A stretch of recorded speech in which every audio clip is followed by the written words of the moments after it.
a new Quantumania video clip is doing the rounds. It provides fans with a first look at the subatomic denizens of the quantum realm. Hank Pym, Janet Van Dyne, and Hope Van Dyne make their way to a docking bay via the flying creature. Then they attempt to navigate the alien workers going about their daily grind, and the passerby. Janet attempts to remain incognito. Hank wonders out loud how this subatomic universe will revolutionize science. A valid question for all you MCU fans. He even muses, "Holy that guy looks like broccoli." The comment references a multi-eyeballed vegetable-like creature. So, many more wonders and wildly imaginative creatures await in Ant-Man and the Wasp: Quantumania. But let's dig a little deeper. The story begins when Cassie, Scott Lang's daughter, sends the quantum realm a signal. Turn it off.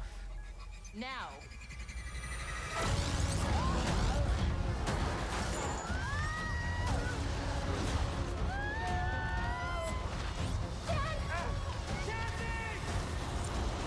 They're instantly transported to a world of absurd aliens and infinite possibilities. Ant-Man encounters Kang, an aggrieved timeline meddler, and Janet Van Dyne has to face up to her own mysterious past. The whole movie is completely trippy, and that's not easy to make. Trippy cinema, I mean. The Stargate sequence in 2001: A Space Odyssey can still hurtle you into an altered state in the small hours of the morning. That's what we mean by trippy cinema. And ironically, it's not necessarily expensive.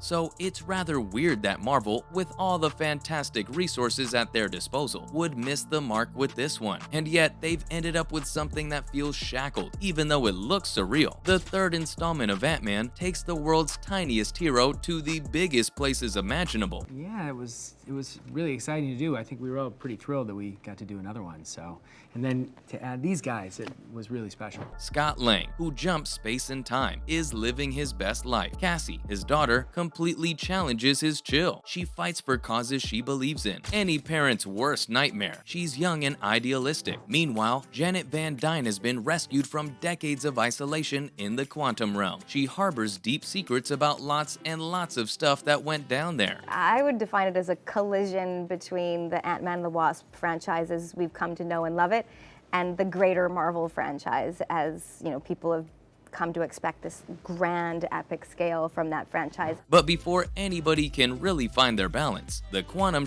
hits the quantum fan, and in a flash, the whole cast is transported to crazy land. This movie tries its best to compete with the more seismic MCU movies. It's huge in scale, and that's where it starts to lose some of its charm. The underlying themes are abandonment, morality, idealism, and identity, and these are explored against the backdrop of a wild, uncontrollable universe inhabited by wackadoodle aliens. Jeff Loveness, the one-time Rick and Morty writer, scripted the film. If you look at the more surreal highlights, this becomes evident. There's the creature that is so curious about human holes, and then there's the broccoli that walks and talks. Also, there's the take on MODOK, a Marvel Comics legend, a wildly ridiculous killing machine. It's all gleefully silly, yet the madness feels a bit stifling. The thing about madness in movies is that you have to make it completely unrestrained for the whole thing to work. In this film, they seem to want to make it all take place according to the arbitrary, nonsensical rules. Scott, for instance, encounters an endless stream of versions of himself, but they're less than the kind of effect The Matrix created with a similar theme. The way Ant-Man and the Wasp deals with this somehow comes across as unoriginal in every way. And then there's that horrible whiff of green screen throughout. The CGI is good, make no mistake, but there's just so overwhelmingly much of it. By comparison, the Star Wars prequel seems subtle, and the rules, as mentioned, cause the movie to never quite reach its freak potential, and the climax, conventional. That's all. That's all just a long way to say the edge is missing, and this is important because it's the first MCU movie to introduce a big bad for the foreseeable future. The world-vanquishing, timeline-screwing uber bad guy, Kang the Conqueror, also seems to have somewhat nebulous motives. While every last bit of the story has huge consequences, it all feels rather inconsequential. The film creates the impression that the story is more interested in what comes next, past, rather than exploiting what is. And in this, the franchise loses much of its charm. For a long time, Kang was Marvel's weirdest villain. He makes his debut in Quantumania after he was teased in Loki's first season. If you mention Kang to a Marvel fan at this point, you're likely to be met with a middle-distance stare of apathy. Kang suffers from a rather one-dimensional villainy. His storylines are almost impenetrable and way too complicated for their own good. You would imagine if you were a multi-dimensional warlord from 3000 AD,